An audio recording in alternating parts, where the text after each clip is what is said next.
Hello दोस्तों, कैसे हैं। देखिए, पिछले वीडियो में आप लोग पूरा समांतर श्रेणी बता दिए हैं, है ना। नहीं देखें आप लोग तो पीछे जाकर आप लोग वीडियो देख लीजिए, है ना। और जो नए चैनल पर आए हैं वो सब्सक्राइब जरूर कर दीजिए, लाइक शेयर कर दीजिए, है ना, अपने दोस्तों के पास। आज आप लोग के सामने सबसे इम्पोर्टेंट चैप्टर त्रिभुज यानी ट्रायंगल लेके आए हैं, है ना। इस ट्रायंगल जो है 10वीं क्लास 10वीं का एनसीईआरटी बुक, है ना। कहने को लगा कि इस त्रिभुज में दो तरह समझेंगे कि त्रिभुज समरूप कैसे होगा और सर्वांगसम क्या है। इसके आधार पर आगे जो है त्रिभुज, जितना त्रिभुज है सब इसी के आधार पर बनेगा, है ना। तो है कि समरूप, सम माने बराबर, रूप माने चेहरा। ध्यान सोचिएगा, समरूप किसे कहते हैं? जिसकी बनावट, है ना, बनावट एक तरह सा हो, बनावट एक साइज का हो, एक हो, लेकिन देखिए जो वृत्त है वो वृत्त रहेगा, बड़ा हो छोटा हो, उसे फर्क नहीं पड़ेगा, है ना। जैसे मान लिया जाए, देखिए पहला एक माने इतना माने जाए, ये वर्ग है मेरा, इतना बड़ा वर्ग, है ना, और एक इतना बड़ा,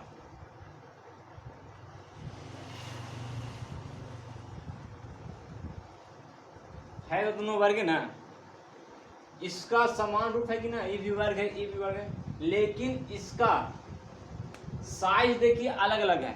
ये कितना का है, मान लीजिए इसका प्रत्येक भुजा 2 सेंटीमीटर का, कितना का है, 2 सेंटीमीटर का। इसके मान लीजिए प्रत्येक भुजा हमको 1 सेंटीमीटर का। यानी जब एक की लाइन एक ही जैसा दिखे, दिखने में एक जैसा हो, उससे समरूप कहेंगे। क्या कहेंगे? समरूप है।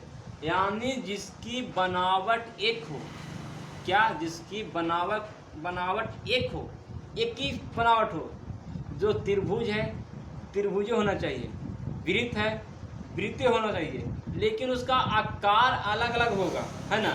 एक बड़ा होगा, एक छोटा होगा, है ना। यानी इसका जो साइज है एक बड़ा होगा, एक छोटा होगा, यानी इसका साइज कुछ भी हो सकता है, लेकिन इसका जो है स्ट्रक्चर, बनावट एक होना चाहिए। वृत्त है तो वृत्त होगा, है ना। वो इसको कहते हैं समरूप। क्या कहते हैं? समरूप कहते हैं। समरूप समझ आ गया। जैसे ये हाथ में लड्डू, इस हाथ में लड्डू, ध्यान समझिएगा, एक हाथ में लड्डू बड़ा, एक हाथ में लड्डू छोटा, है ना। यानी उसी को कहते हैं समरूप कहते हैं। सम याद करने का तरीका क्या है? सम माने बराबर, रूप माने चेहरा, माने दिखने लायक एक ही हो, एक ही जैसा दिखता हो, उसे क्या कहते हैं? स्वरूप कहते हैं। उसका आकार, बनावट एक हो, लेकिन आकार जो है, माप इसको अलग अलग होना चाहिए। माप क्या होगा? अलग होगा। तो क्या कहते हैं? इसको समरूप कहते हैं। अगला है सर्वांगसम। यानी सर्वांगसम मतलब चारों भुजा बराबर हो। क्या हो? चारों भुजा बराबर हो, यानी उसका आकार बराबर हो, बनावट भी बराबर हो, यानी सब चीज क्या होगा? उसको बराबर होगा। उसको क्या कहेंगे? सर्वांगसम कहेंगे। कहने का मतलब क्या है कि जितना बड़ा ये हाथ है आपका, उतना बड़ा ये है ना। अगर ये हाथ को अगर इस पर रख दिया जाए तो देखिए ये जो है पूरा जगह छिप लिया, छिका कि नहीं छिका, इस पर कहीं भी इस पर जगह है नहीं है। इसको कहते हैं सर्वांगसम, माने एक दूसरे को ढक ले, एक दूसरे को ढक ले, उसे क्या कहते हैं? सर्वांगसम कहते हैं। जैसे मान लिया जाए ये इतना बड़ा आयत है मेरा, क्या है? आयत। एक जस्ट इसी जैसा नहीं बड़ा एक और आयत,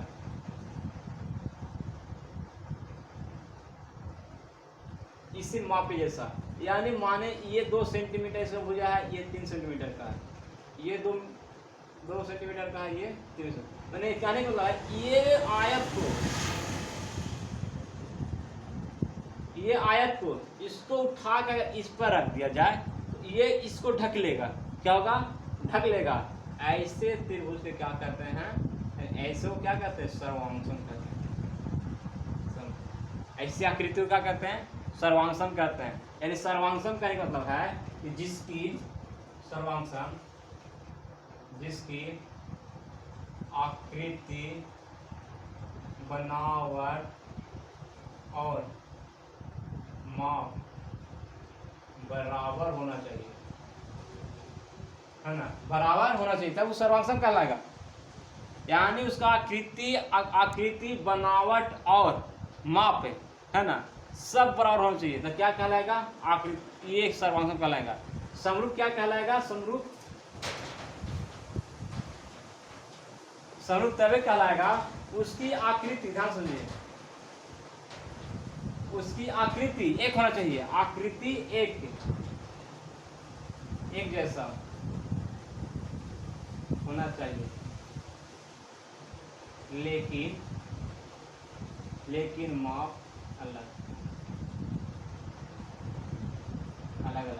आकृति एक ही रहेगा, लेकिन उसको जो माप है, मापने का कोई 2 सेंटीमीटर का होता है, उसको एक होगा, उसकी एक ही जैसा चेहरा होना चाहिए।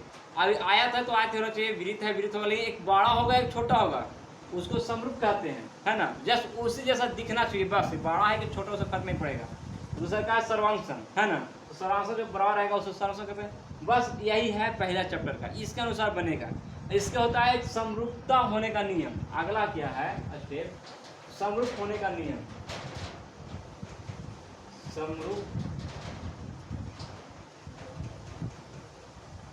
समरूपता के नियम।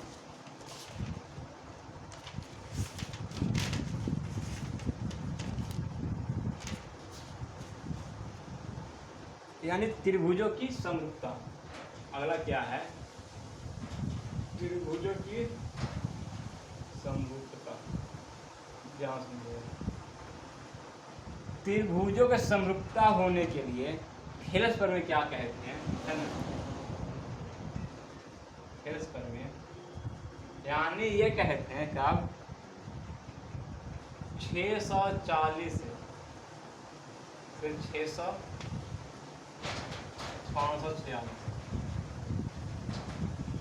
है ना, ये कहते हैं समरूपता में इसका जो इसको 2 समरूप तब्य होंगे। ध्यान सुनिएगा, थेस में क्या कहते हैं कि 2 त्रिभुज समरूप ताब्य होंगे यदि उनके संगत कोण बराबर होना चाहिए और उनकी संगत भुजा एक के अनुपात में होना चाहिए। ध्यान सुनिएगा,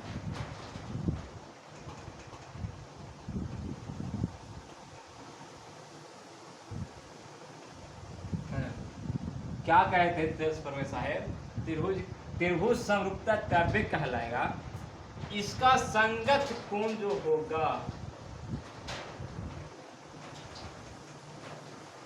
इसका संगत कोण होगा वो बराबर होना चाहिए। ध्यान दीजिएगा, ए बी सी ये जो कोण है और ये कोण, यानी इसके विपरीत वाला कोण जो होता है ये संगत कोण कहलाता है। क्या? संगत, यानी इसके विपरीत ये कोण, इसके विपरीत ये कोण, ये कोण बराबर होना चाहिए, है ना।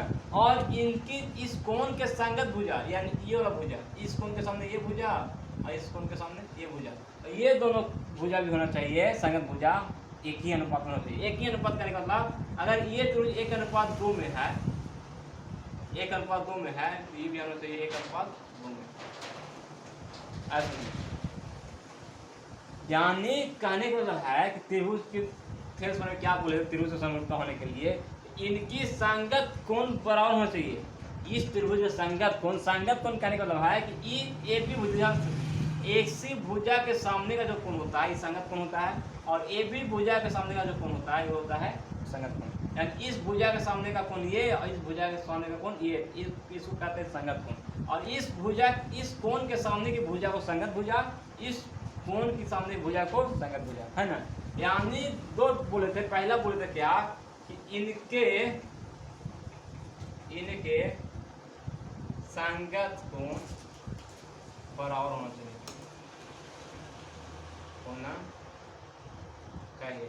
और दूसरा बोले थे इनके संगत भुजा एक ही अनुपात में होना चाहिए। आई होप कि ये क्वेश्चन समझ में आ गया होगा। लेकिन एक बात और समझिए, इसमें सभी सर्वांगसम, ध्यान सुनिएगा, इसमें सभी सर्वांगसम समरूप हो सकते हैं। सभी सर्वांगसम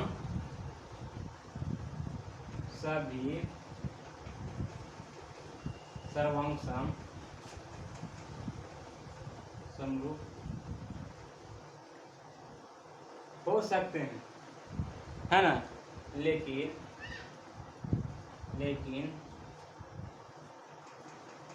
सभी समरूप सर्वांगसम नहीं होंगे, है ना। यानी सभी सर्वांगसम जो होता है वो समरूप होगा, लेकिन सभी समरूप सर्वांगसम नहीं होगा। क्यों होगा? कहीं समरूप एक बड़ा एक छोटा होता है ना।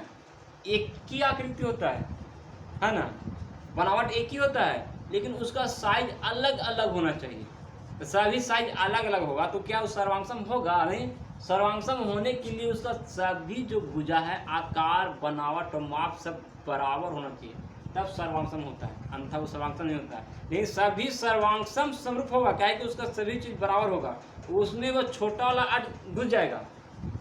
ये बात ध्यान रखिएगा। अब देखिए पहला चैप्टर क्या बोल रहा है, इसलिए आप पहला चैप्टर आ जाइए यहाँ से 6.1। फिर इसे मिटाते हैं थोड़ा सा। 6.1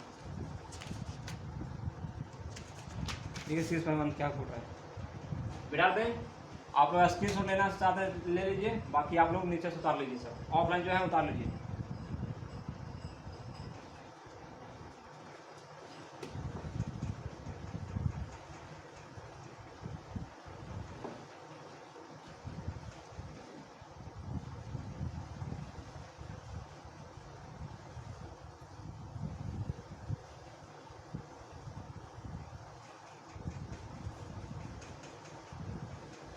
देखिए पहला क्या बोल रहा है,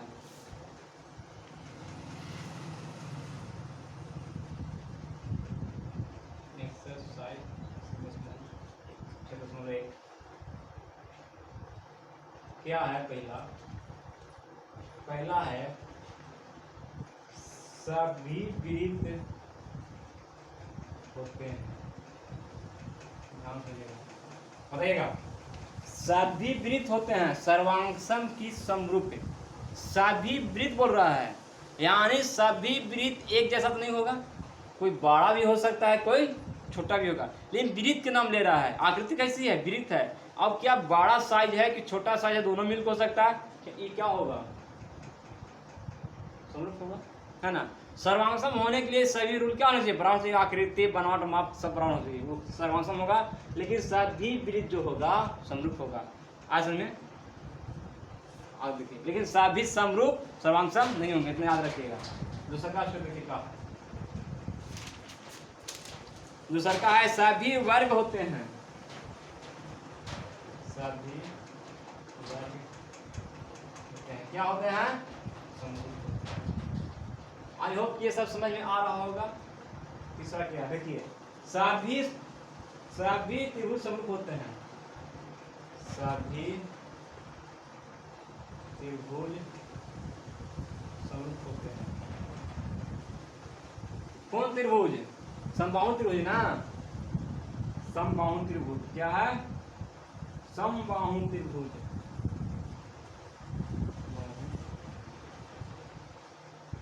आप ये समझिए, समबाहु त्रिभुज और समद्विबाहु त्रिभुज, विषम बाहु त्रिभुज किसे कहते हैं, ये समझाएंगे। समबाहु त्रिभुज में सभी भुजा उसका बराबर होना चाहिए। समबाहु त्रिभुज मतलब क्या होना चाहिए कि सभी भुजा जो होगा वो बराबर होगा। 2 सेंटीमीटर का ये है, 2 सेंटीमीटर का ये भी होगा, 2 सेंटीमीटर का ये होगा, ये हो जाएगा तुम आपका समबाहु त्रिभुज। समद्विबाहु जिसका 2 भुजा का होगा बराबर होगा, यानी एक भुजा बराबर होगा। ऐसे में इसको कहते हैं समद्विबाहु त्रिभुज। विषम बाहु जिसका एक भी भुजा बराबर नहीं होगा, उसे क्या कहते हैं? विषम बाहु त्रिभुज, है ना। तो सभी त्रिभुज होते हैं समरूप होते हैं। कौन सा? यानी समबाहु त्रिभुज जो होगा उनका सही त्रिभुज क्या होगा? समबाहु त्रिभुज होगा। आगे है भुजाओं के समान संख्या वाले 2 बहुभुज समरूप होते हैं यदि उनके संगत कोण समानुपाती होगा और संगत भुजाएं क्या होगा? वर्ग बराबर होगा। यानी चौथा बोल रहा है भुजाओं की समान संख्या वाले 2 बहुभुज समरूप होते हैं। तब होते हैं जब उनका संगत कोण, संगत कोण समानुपाती, ध्यान सुनिएगा, संगत कोण जो होगा समानुपाती होगा तथा उनके संगत भुजा बराबर होंगे, संगत भुजा बराबर। ध्यान सुनिएगा, हम बताए थे त्रिभुज जो है समरूप त्रैविक कहलाएगा, है ना, बहुभुज त्रैविक कहलाएगा, समरूप कहलाएगा जब उनका संगत कोण समानुपाती होगा, है ना, बराबर होगा, है ना, और उनके संगत भुजा 1:3 में होगा, यानी 1:2 में, यानी 1/2 अनुपात है, 1/2 होना चाहिए, मतलब दोनों क्या होगा, इक्वल होगा, यानी बराबर होगा, है ना। तो पहले समानुपाती होगा, फिर क्या होगा, बराबर होगा। इस तरह ये तो पहला खत्म हो गया, है ना। दूसरा का अपने मन से बनाना है समरूप है। समरूप की आकृतियां इनमें देखिए, पहला दिन है समरूप आकृति, आप अपने से बना सकते हैं। समरूप है यानी एक बड़ा और एक इसे ऐड जाना चाहिए छोटा, ठीक है, यानी एक बड़ा आकृति एक छोटा आकृति, वो समरूप होगा। दिखने में सिर्फ एक जैसा होना चाहिए, उसका आकृति बड़ा होगा छोटा होगा, उससे कोई फर्क नहीं पड़ेगा। अगला है कि ऐसी आकृतियां जो समरूप नहीं है, ऐसी आकृति बनाइए जो समरूप नहीं है, यानी कहने का मतलब है, देखिए एक ये हो गया, एक ही आकृति है नहीं ना, दूसरा। अगला है बताइए कि निम्न कौन चतुर्भुज समरूप है या नहीं, बताइए। इस चतुर्भुज समरूप है, देखिए एक 1.5 सेंटीमीटर का है समरूप, एक 3 सेंटीमीटर का है, बिल्कुल, है ना। 1.5 सेंटीमीटर का तो क्या है, थर्ड का, जल्दी बताइए, आंसर कमेंट में दीजिए।